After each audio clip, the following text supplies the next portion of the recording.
Hey honey, what's day Midgard? My name is Michelle from Throw Once Another Letter, and today I'm going to be talking about the 21 books that I loved in 2021. Huh? You see what I did there? And also, I'm going to be talking about some of the bookish stats and some things that happened in 2021 that were, I guess, notable in life. So, we're going to talk about some of my stats, and here's the thing. It was so funny looking through and writing little things down because it was very different from a couple of years ago. So here we are. I really like fantasy, but I only read 3 fantasies, and that was the entire Loader trilogy. Do I remember anything? No. Do I remember enjoying them? Yes. And that was a readathon with Bethany that I just loved. And I wasn't able to be there for 2 of them.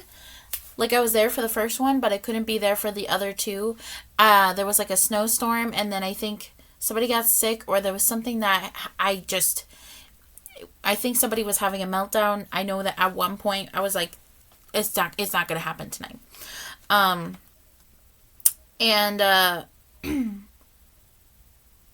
Yeah, I loved it, even though I don't remember much of it. I do remember some of the first one. It was a good time. So it was great.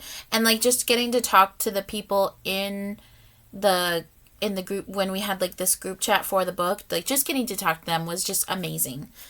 So I also did read a lot of romance, and I also read a lot of kid lit, picture books, stuff like that, which it doesn't surprise me. I mean, I am a parent to now a 5-year-old. I can't even believe that.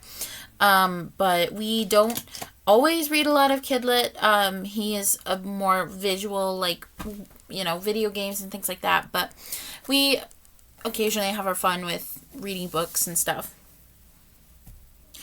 I did read a lot of books that I owned. I have a whole stack of books that I'm going to be showing you and things.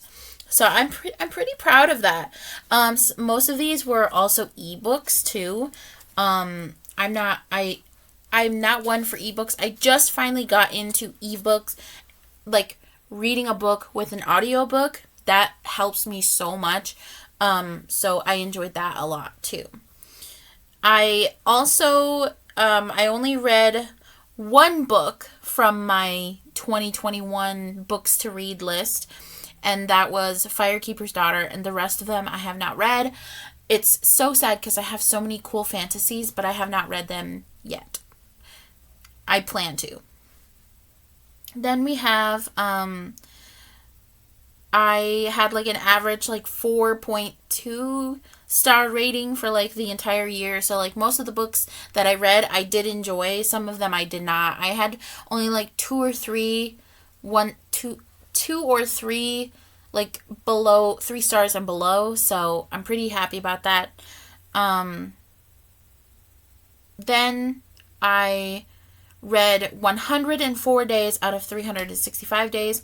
I did have a big reading slump in between January and I think May, I want to say, right in there. It was just really bad.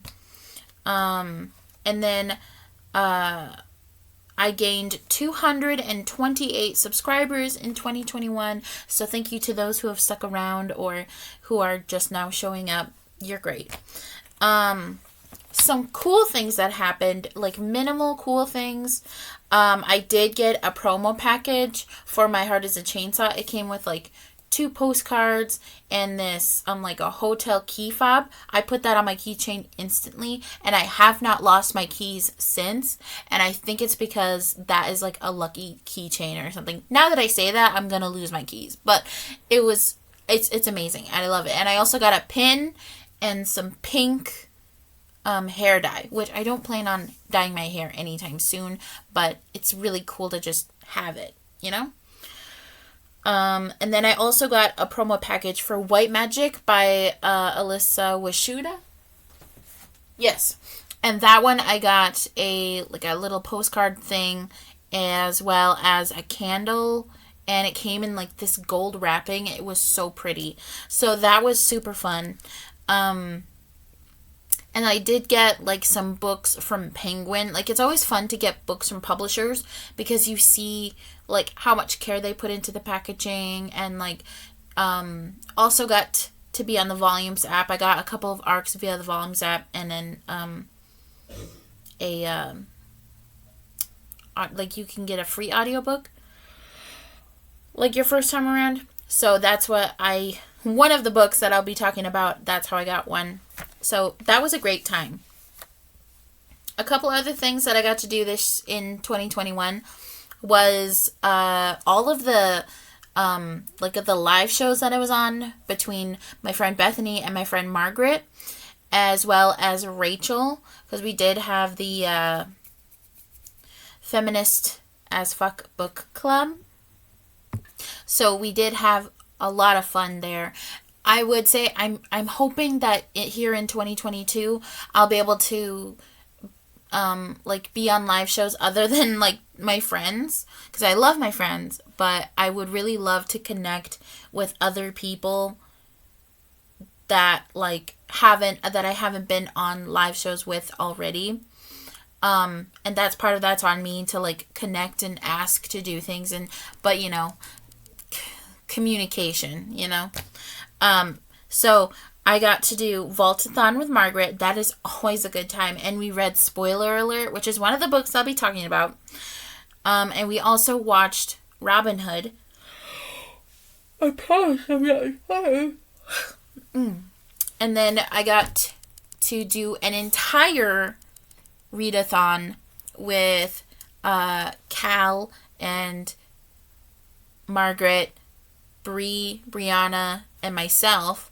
It was so fun. It's still so fun. But just the idea of like us all getting together and like putting out our videos, and like me like throwing my cup over my shoulder, and it was so fun, like getting together, and I made so many good friends just from being in this reading challenge, and also like challenging myself to read, and like seeing what I could do and talking to people. It's been great. It's a great, just a band of people to be with. And then just like I said, the readathons with Bethany, like we said, we did the Lord of the Rings readathon, and then Bethany and I did an Indigenous romance read along between March and I believe September, something like that. No, August, right? March. 6 months, 6 books. It was great. I can't wait to do to hopefully do something again this year. We did for November, we read Lovesick Braves, which I will talk about in the video. And then the big thing that I got to do was go to Florida. So I was approached, I think somewhere in May, June, by Bethany, and Bethany was like, "Hey, do you want to come out to Florida for BookNet Fest?" Because BookNet Fest, and I was like, "Yeah, that sounds amazing." And we hashed over details and things like that. And then they got canceled. And I was like, well, I paid for my ticket, so I'm still gonna go. I don't know how it's gonna go. We're gonna figure it out. And so we all went to the hotel, and we had such a good time, and I got to chat with Bethany, and really got to figure out a lot more about the people that I've been talking to. And I love Bethany and Margaret so much. And I got to meet Bear while I was there. They're amazing. They're so sweet. They are just like, it was so fun getting to sit there, because like it's not very often that you get to like be with another native, but like in that timeline it was very healing because of all of the stuff that had happened during the summer, and then we finally got to see each other, and I just love them so much. They're great. And so that was like the big thing. And I got to meet Rachel and Carlos. Carlos is a sweet man. He's funny, And I was hoping, oh yeah, I also got to meet Marines from really, I'm totally blanking on channel names right now, but I got to meet Marina's, and that was so amazing. Like, she is so much, she is, like, she's already cool online, but then when you meet her in person, it's like a totally different experience meeting someone in person than from when you know them online, and like you see like their mannerisms and things like that. And I loved getting to talk to everybody that was there. There were some people there that I got to talk to and like kind of communicate with. We didn't communicate a lot, but like some people that I saw, but I have no idea. I don't remember who they were, but it was so fun. And it was great. Like, I wish, I didn't even want to leave. I didn't want to leave. I didn't want to come back to South Dakota. But by the end, I was like, okay, I'm ready to go home now. And then I did not want Margaret to leave me. Margaret was with me. Margaret is like loyal as fuck. Like, she was there from like day one to the day end. Like, to the end of the trip. Like, she was there. And she was so helpful and guiding, and like, it was amazing. Okay, it was great. I love her so much. I love Bethany. Oh, now I'm getting all nostalgic for the trip. I love them so much. But this year I get to meet my best friend Natalie sometime in this year, and I don't know when, but I get to meet her. There's also plans to meet Cal and see Margaret again at some point. I'm not sure when, but it's gonna happen, and I'm just like happy arm flappy stems. Okay, so shall we get into the books? Yes, we shall. Okay. Personal goals. I don't think I had any personal goals. I think my main goal was to just like exist, I guess, after what had happened in 2020 and like losing my brother and stuff. One thing that I did do was I did cut my hair. I cut my hair like to right here, and it's grown like not even like 3 inches or something like that, but I'm just really happy to see that kind of length on my head again. The only other thing I would have to say was that I did not get as much communication from Native authors as much as I would have liked in 2021, after speaking up about Saga and speaking up about some of the conditions that we were treated in. I did not get a lot of communication. I've received books from publishers, and I have like made good friendships, and well, I wouldn't say friendships, like we're not on a like daily basis talking yet, but like I do occasionally get to like talk to Cynthia Smith and Dawn Quigley, and as of lately, like occasionally been like talking to I am blanking on names today. It's gonna bug me, but I have been able to talk to like a few Native authors, and I love that. I love that so much. And this is not me coming from like a stance of like I think I deserve their books, because like I don't. Like I will give them free publicity no matter what, cuz like I believe in Native literature, and I believe in promoting Native authors. I believe in the fact that kids that look like me, and teens that look like me, and adults that look like me, and you know, and all, not just like brown skinned people, but like from all aspects of the Native diaspora, like get to see themselves in literature. And so like it doesn't matter who it is, I'll still be like, hey, have you read this book yet? I have not, but you should read it. Because that is exactly how it is with some of the books on the shelf here that I have. Like, there's some that I have not read yet that I got, and I, like I said, haven't read them yet, but I love them. I love the fact that they exist, and I will get to it eventually. But I really miss the amount of connections that I did make with some Native authors in 2020 that I did not see in 2021. And there's just this discrepancy between that. And there were a few experiences that where I was just like, no, I'm just going to connect with authors that I know and I've communicated with and we have a good rapport. I know that was not necessary, but I feel like it was necessary because it's not just me, it's other people that have been treated this way by publishing from natives, and I'm not saying, but I'm just saying, you know. So we're gonna get into the books, okay? Number 1, there's no like best or worst or anything like that. I actually should probably check and see what I rated some of these, because I don't remember my rating for some of these. I just remember being like, this was good and I enjoyed it. So I suppose that's a good idea to keep, that if I enjoyed it, then yay. If not, Okay, so one of the first ones that I read was Take a Hint, Dani Brown, and this is by Talia Hibbert. Look at that.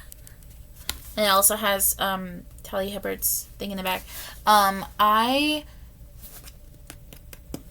think I got this somewhere around that February, March, or January, something like that. I did get this in like a stimulus, from like the stimulus checks. I think from 2020, I did get like this and like a bunch of other books. It was insane, like the amount of books that I was able to buy. I don't think it was this year. I think it was in 2020, but I just remember buying a lot of books. That was the year, you know. So if you don't, I read Get a Life, Chloe Brown, back in I think October 2020. And then this I read in February 2021, and I rated it a 5 out of 5 stars. This follows Dani and Zaf. Zaf, I loved Zaf. And I also love the fact that it talks about mental health, as well as like what it's like with female, male, other different types of relationships, and like the expectations that come with some of those things, and like how not every couple is gonna have a happily ever after, and the fact that Zaf like believes in happily ever afters, and like he loves reading romance novels. I loved that. Zaf was the soft bean. I wish I had him. Of course, me and my friend Natalie, like my wifey, we are both torn because she loves Redford and I love Zaf, and I'm like, okay, but like wait till you like meet Jacob, because okay, I'm gonna have to read this series again because I really enjoyed it. Okay, I think are we going in order? I don't know. I just wrote down from what I had. That doesn't make any sense.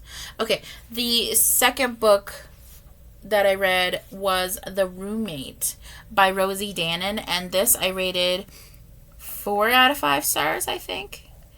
It was like a solid 4. It wasn't... The thing was that there was a 3-act breakup where there didn't need to be. Can I point this away so you can actually see...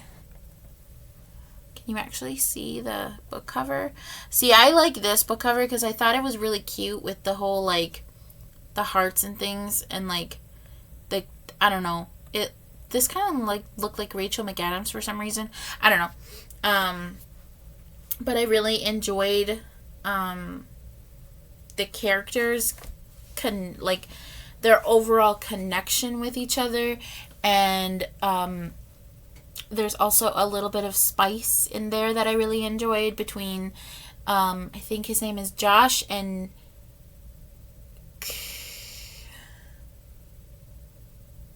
I can't remember her name. Oh, that's gonna kill me. But I enjoyed this a lot.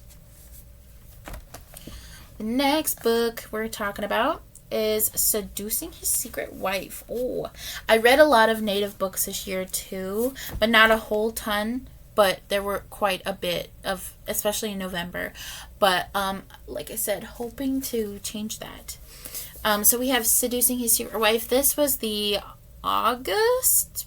No. Oh, no, wait. This was the April pick for the Indigenous Romance read-along. And I rated this a 5 out of 5 stars.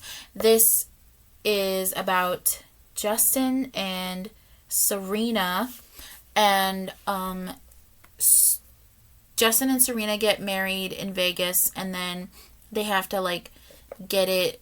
They have to, like, fake it till they make it or something like that. I can't remember. It was so long. But there were, like, some steamy scenes in here that I really enjoyed. But it also talks about, like, displacement between Native families and some of the trauma that comes with that as well. And I loved this couple. They were so... It was very steamy and very...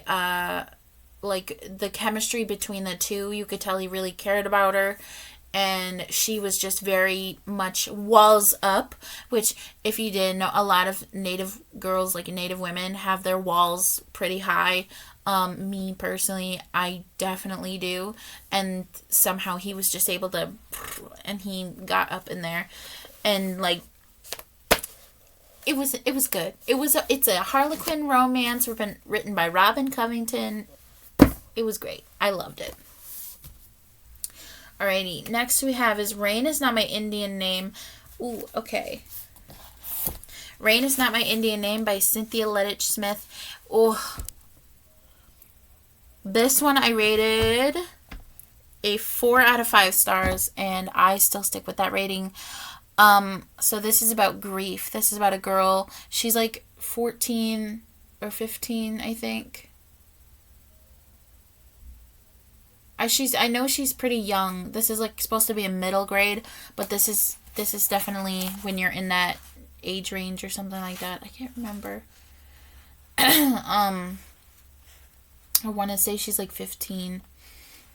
But this is about a girl who loses her best friend after, like, to a very tragic car accident. And,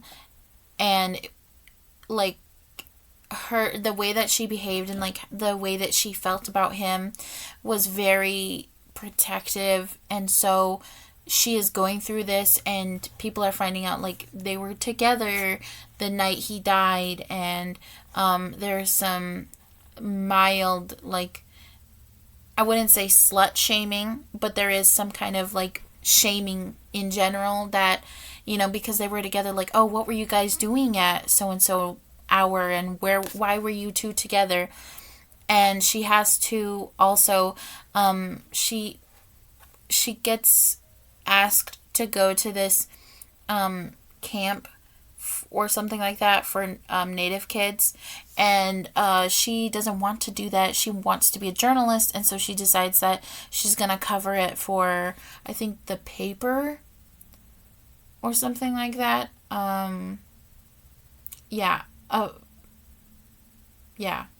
A new, for the town newspaper.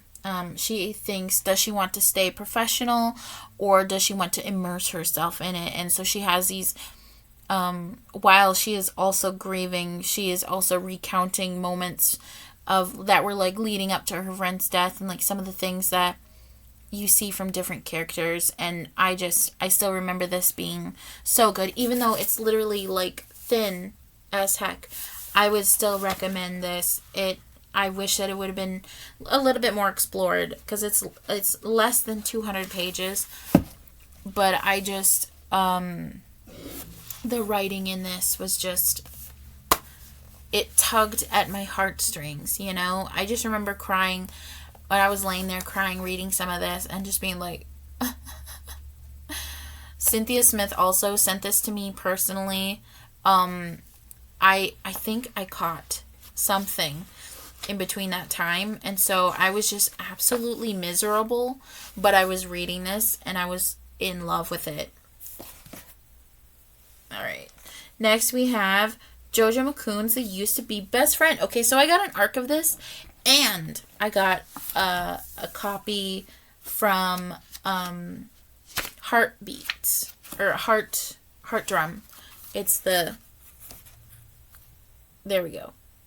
I know you can't see it because it's like reversed, but yeah. So they sent this to me, and Heart Drum is like the label for native publishing under HarperCollins, and Don Quigley knocks it out of the park every single time.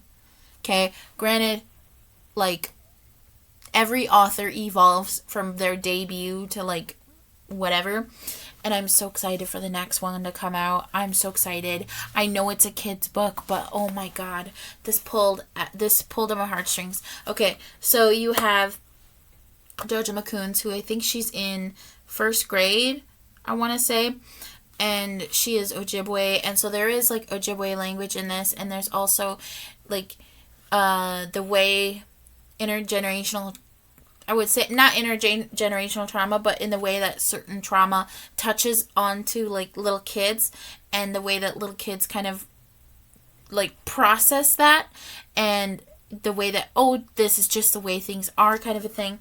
But also her trying to make friends, and there's some things that are talked about that I'm like, this is a little kid's book, but like when you, like, as a native kid, you grow up and you learn about some things very quickly, and some of it's really traumatizing, which was something I am going to be talking about for another book. But like, there is, the cool thing is that there's actually a picture of like everybody in her family, so you won't be confused or anything. But there's a thing that her it also, the way that education, so it says, like, last week, teacher asked us to think about a math problem. 5 people want to eat a bunch of 4 bananas. Each person can only have 1. How many people don't get a banana? I answered, everyone gets some banana. Teacher shook his head. No, he said that 1 person would not get any banana. But we all share what we have, I said. That's what native people do. Teacher didn't say anything after that. See, I'm good at math. That's how I feel about that. There were so many moments when I was growing up as a kid, and I'm like, yeah, but my family does this, you know, because I was very matter-of-factly as a kid. Did I know shit about math? No. Do I still know shit about math? No. And one day, teacher said it was time for language arts. I said to him, bonjour, and then I drew a picture of me saying hello to teacher, you know, because it's language plus arts time. But teacher shook his head. Okay, Jojo, let's try this again. No Ojibwe, no art. It's language arts time. But teacher, I love our language and our art. Not sure why he tilted his head and looked at me with real big eyes.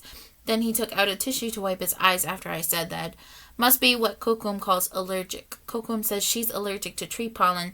Tree pollen bothers her nose and she feels icky around it. So during teacher's language arts time, where there was no art and no Ojibwe, he wanted us to work on rhymes. Teacher says rhymes can help us read and write. And I just like,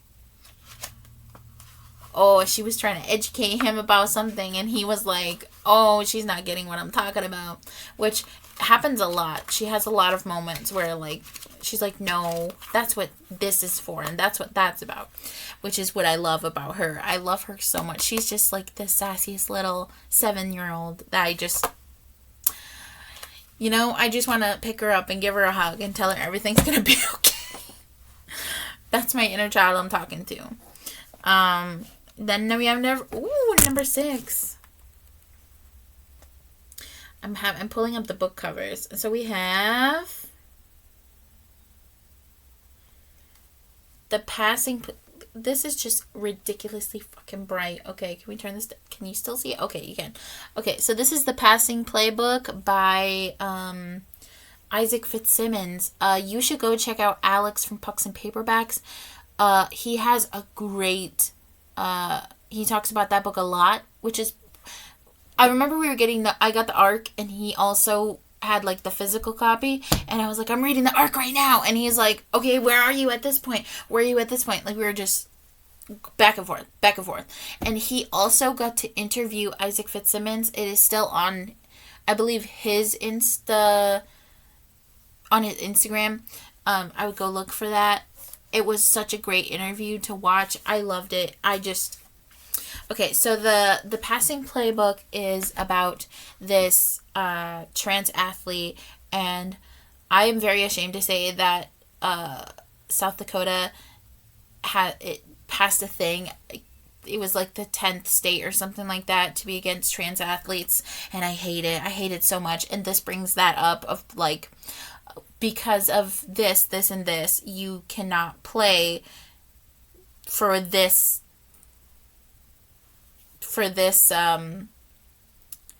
team. Like, you can't play on the men's team because of what it says on your birth certificate. And I hate it so fucking much. And, so, it talks about that. It also talks about, like, the limits that we go, the things that we'll go through to, like, make it so that we can do these things, and so that way they can play. And I loved it for the soccer. I think it's soccer, right? Yeah, it's soccer. So I loved it for the soccer aspect of it, but also I loved it for like other parts of it, and the not only just the relationship, because there is also some like religious fanaticism. I don't know how Audrey said that word without stumbling, because I stumbled. But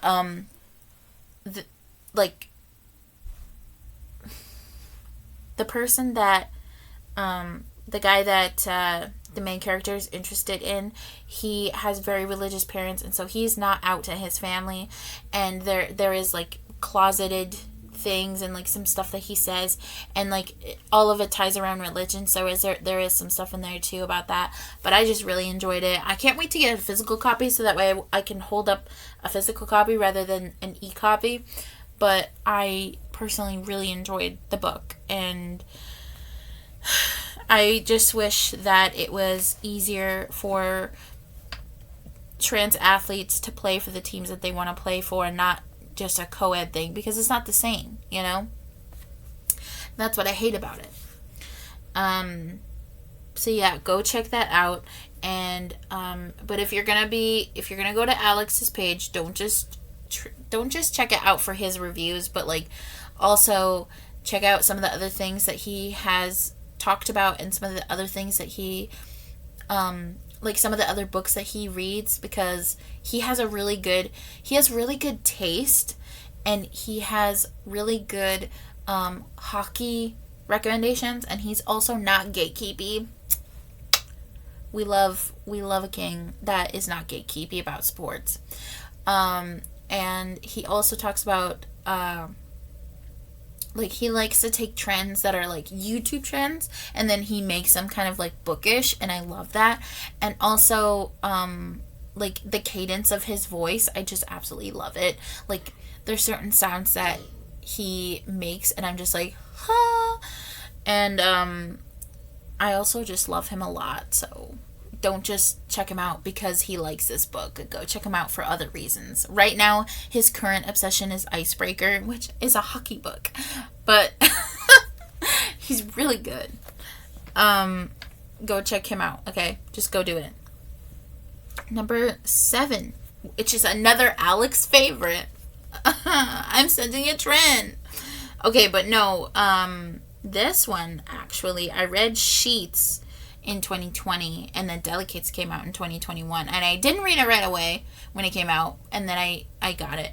Oh my gosh, this book, it's a graphic novel, and it has like, see the yellow and the pink, like this yellow, this lavender, this pink, and like this turquoise color. That's the whole color aesthetic through the whole thing. And so Delicates follows what happened in Sheets, and this ghost is getting very wants to go out, wants to go do things now that he has like an adequate disguise to go through things, and she's still like, no. And then we also focus on this other character, and she is going through a really tough time. I can't remember what it is that she's going through, but there is like some talk of like depression, anxiety. There's also some like slight suicidal ideation, so just be careful, be aware of that. But the way that the character, the ghost and her connect, and like some of the things that she says, and like the things that she talks about. She also likes photography, and she's being bullied as well, and it's really upsetting to see like the main character of Sheets friends with the bully of the person that bullies her, and it's just like, oh my god, that's so frustrating. And I just really felt for this character, so I really enjoyed it. It was good.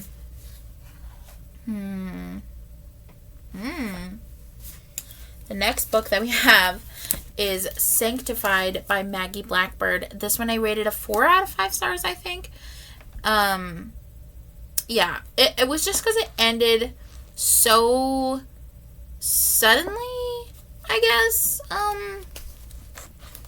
You don't get to find out what happens between the couple until the 4th book, and I was like, what the actual F? So this was another book that we read for the Indigenous Romance Read-Along. I really enjoyed this. It is very spicy. I loved Raven Catabay and Cabate. I always get it wrong. And it also talks about like addiction, recovering addiction. It talks about like religious displacement, I guess you could say, because of like he has to move from this prominent Catholic school aesthetic to like school, like to being a teacher at like the local school. And this is like back home where he used to live, and his parents are very rich and fortunate and things like that. And so it talks about that too. And I love Raven so much because she's like, I could be mean, and I love that. I love when a lot of people were talking about like the character from, I think her name was Maggie too. I can't remember. She had an M name. But the character from Trail of Lightning, and they were like, oh, she was so mean and she was so unlikable. And I'm like, yeah, because a lot of Native girls can be mean. A lot of us are unlikable. We're very stoic. We're very, like, some of us are really, we might be having a really good time, but we'll just be sitting there like, but we're having a good time, and people are like, why are you staring off in the distance like you want to kill somebody? I'm like, no, I'm having a good time. Just because I'm not smiling doesn't mean that I'm not having a good time. And I just love Raven so much because Raven challenges that female dynamic of like, oh, you should smile more. Raven, love her. Also, Jude, oh my god, like, he was very naughty, very spicy. Ooh, it was good. I loved it. Okay. So next we have oh, number 9, we have Heartstopper.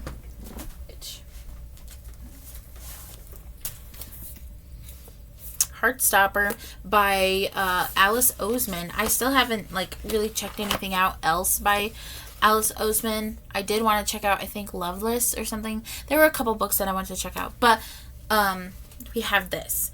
Thank you, Natalie. She bought me the first and the second and the third book, I believe. She bought me the entire trilogy. I still have to get the 4th one to figure out what happened, but I really enjoyed this. If you haven't read it, you should. There is like talks about like bullying, anxiety, depression, normal like things that teens struggle with. So keep an eye out for that. In the future, there is going to be a thing for eating disorders, so also be aware of that as well. But this was really cute, and it also has, I think, soccer in it, or lacrosse, field hockey. I can't remember. It's a team. Soccer. Yeah, it's soccer, I think. Yeah. And it's like friends to lovers. Very cute.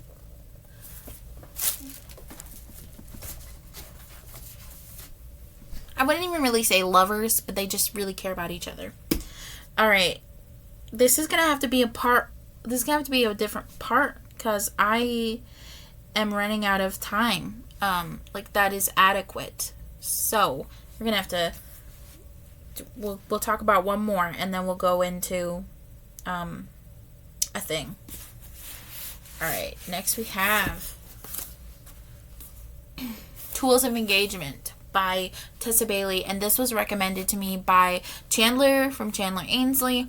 She really enjoyed this. It was one of the ones that she took the Target sticker off for, and I guess that's a pretty big deal. I read Fix Her Up by Tessa Bailey, and I didn't like it because of like I don't know, I guess it was like he was too raunchy for me, I guess. And I do plan on rereading it just to see, like, did I really think that, or was I just going with, like, the flow of Booktube? Because there tends to be a lot of, like, you know, you'll see somebody's review and then you'll just totally change your mind. And I really feel like I did like it, but then there were some things I didn't like. But, like I said, I do plan on rereading it. I just don't know when.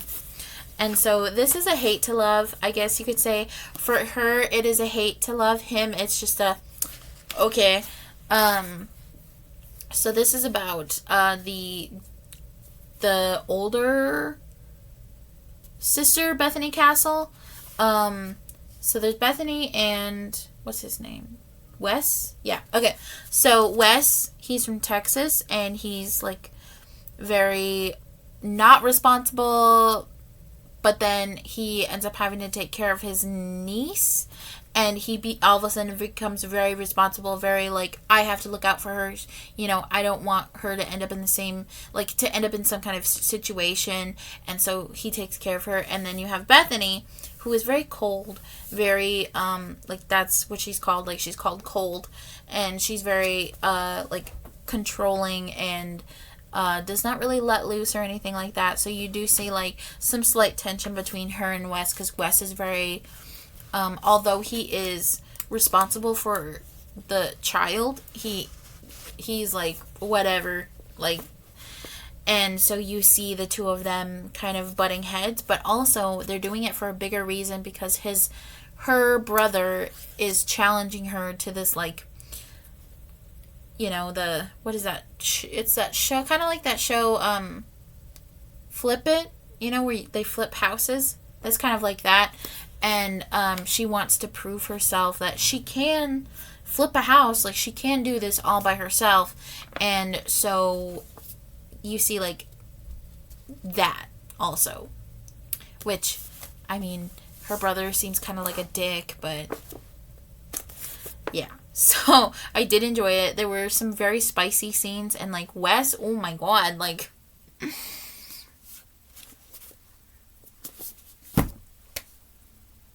so that was part 1. I guess, maybe. You hold on for another 11 books? Nah, we'll do a part 2. So, I will see you in the next part. Bye.